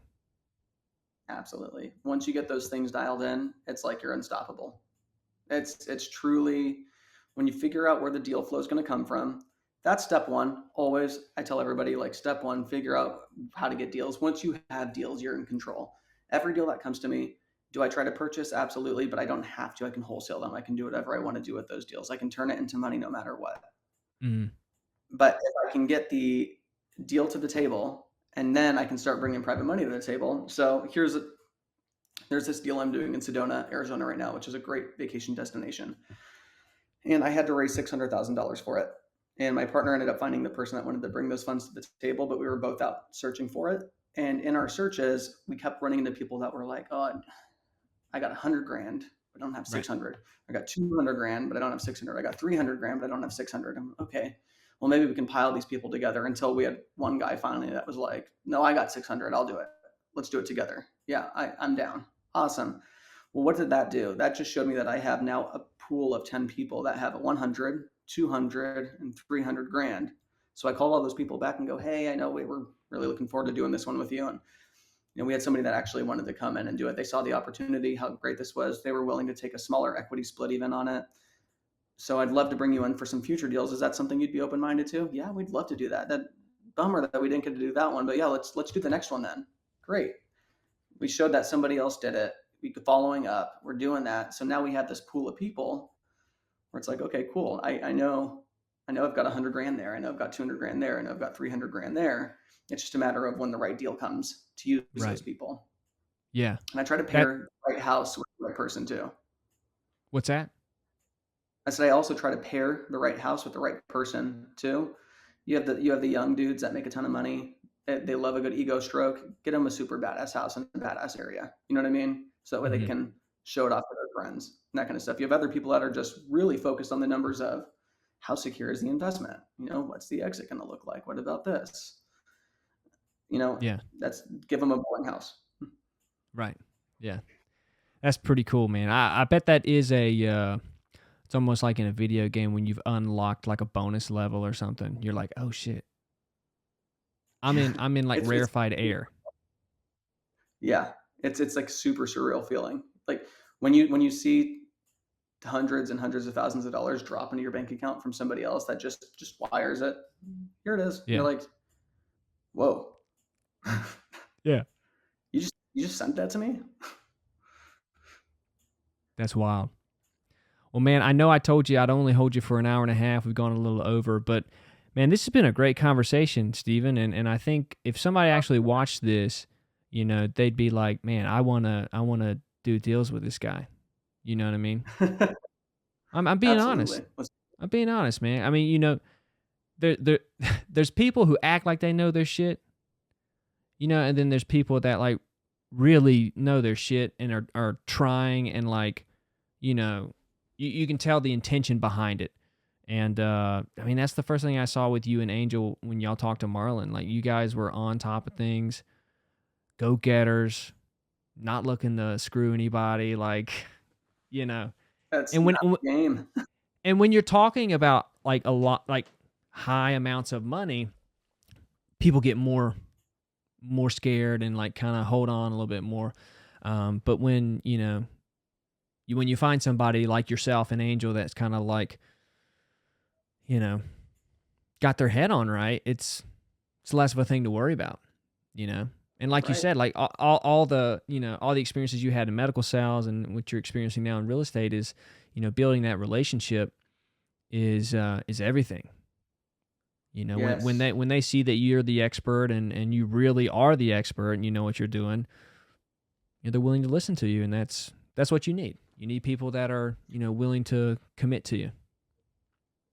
People will pile in once you can be perceived as somebody that knows what they're doing. People will just funnel into you because they want to be a part of what you're doing. Yeah. Right? Your vibe attract your tribe. Pace Morby talks about that a lot, and it's crazy the amount of people that reach out now and the Mm. people that get engaged on posts that I have. I don't even have a large following by any means, but I'll get 20, 30 messages if I ask for something because people just want to be a part of it now. And I'm like, this Yeah. is really cool to see. And it's something that I don't want to throw away either. I want to give as much as I possibly can. If somebody brings a deal to the table and I can bring funding to the table, or if I can bring a deal to the table and somebody else can bring funding to the table, and I'm like, this is great, awesome. I love partnerships. Yeah. That's awesome, man. I think this is a great podcast for somebody to, if they were wondering about working with you and Angel. I mean, after listening to this, I think that their mind should be made up on how good of a decision that would be. Well, I appreciate that. Yeah. Follow me on Instagram at Stephen Hunt, StevenHunt. I should have a tag somewhere on my screen, but Yeah. we're getting better at those things. Yeah, yeah, yeah. And then eventually, I'm probably going to see you make a story where you're in a cafe playing at an open mic Oh, with all the time that you've had. Have you thought of that? Like, obviously you're trying to build wealth to like free up time to do more things of that you're interested in. yeah. What have you thought other than Bora Bora? I know you threw that out there, but what else is like Steven into? It is definitely, I mean, vacationing, just seeing beautiful places. Yeah, you I like to travel. love seeing huge travel. I love the Bay Area, love Northern Hmm. California, love Florida, traveling places, playing music, creating music, doing the things that I wanted to do that I couldn't afford, like to get a really good recording. Like I don't want to learn how to record music. I don't care to learn that skill set. That means nothing to me. But if I Yeah, could go pay for like a professional studio that Justin Bieber records at or something like that, yeah, right? Paramount Studios in LA. Yeah, Yeah. and it costs 20 grand to create a small album. Absolutely. Yeah. Like I want to do those experiences. I want to do all the fun things that you can only do when you get to those top levels of that career, or if you have the bucks The to pay funds. for it. Yeah. Well, Exactly. I'm looking forward to the Hunt Family Christmas album. Um, It's made coming. in a studio in Los I Angeles. I told my family, I was like, I feel bad for you guys. I was like, my daughter's coming to every Christmas moving forward with a song prepared. I was like, I'll play the Oh, yeah. piano. We'll be singing. She's the star. That's That's how it's awesome, gonna man. go. That's pretty cool. You know, it's funny. I live right down the road from the studio that Nirvana made their what's that Oh famous man. album? Oh, you're The one with the uh, baby. um, uh, yes, the one with the baby. I Yeah, don't even in the know. pool. Oh, the Yeah, self-titled that's the album. yeah. They made that right down the street. I'm like, damn, it's crazy. Like nooks and crannies out here in L.A. Yeah, Things it's will sneak insane. up on you. When I was in the music industry out there, I got to go to a lot of really cool places. One of them being Paramount Studios, where a lot of major albums were recorded, and it was exactly that. It was just this like we pulled off into this alleyway where I was like, "This is I don't know these people. I don't know where we're going." We open up the doors and we walk in through this weird little hall, and we open up another door, and it's the most beautiful studio I've ever seen. And I'm like, Right. what is this place? They're like, hey, Harrison Ford did all the carpentry work in here and blah blah blah, and this is this, and I see all the platinum albums all over the walls. I'm like, this dude, it looks like you're gonna get shot on the outside. Yeah, What just happened? it's wild, man. I went to the Boom Boom Room. You ever heard of that spot? No. It's a big studio. And the guy who actually I live in this apartment now, but a buddy of mine was in here with his friend, and his friend was I think one of the engineers or producers of Leona Lewis. Oh, awesome. You remember her? I think was she American Idol? No, I think she was on like Britain's Got Talent or something, or X Factor, one of those. Got it. And he wasn't working on her album at the time, but I think he was working with Justin Timberlake on something, and he brought us into it one time, and I'm like, dude, we are going to get shot here. Like I'm not Yeah, parking a car anywhere, and then we go inside. I'm like, oh, this is legit. California's a But yeah, wild place like that. It blows my mind. Capitol Records. I mean, just all those areas. yeah. And but there's so many little spots that you just wouldn't ever know about. I have a buddy out there. He's a vocal coach for tons of stars like Selena Gomez, J Lo, all those Oh, peeps, nice. and he has this beautiful house. And the first time I went to his house, I was like, oh my gosh, I can't believe I'm going to his house. I'm hanging out with this dude that like has this status in the music industry. How Yeah, cool! And I'm pulling through this neighborhood, and I'm like, dude, this is so dangerous. And then I turn the corner, and I'm like, and here's this beautiful house, and I'm like, what is going on? I'm like, I just don't get this place. yeah. It is it is a paradox out here for sure. Well, man, I'll let you Yeah, go. I know you got a baby, and tell Angel I said hey, and maybe in the future we'll have her on, and when we get our first property. absolutely. Let's do it. Let's All do right, it. brother. Thank you so much. This was fun, man. It's a blast. Thank you for having me, dude. Really appreciate it. Absolutely.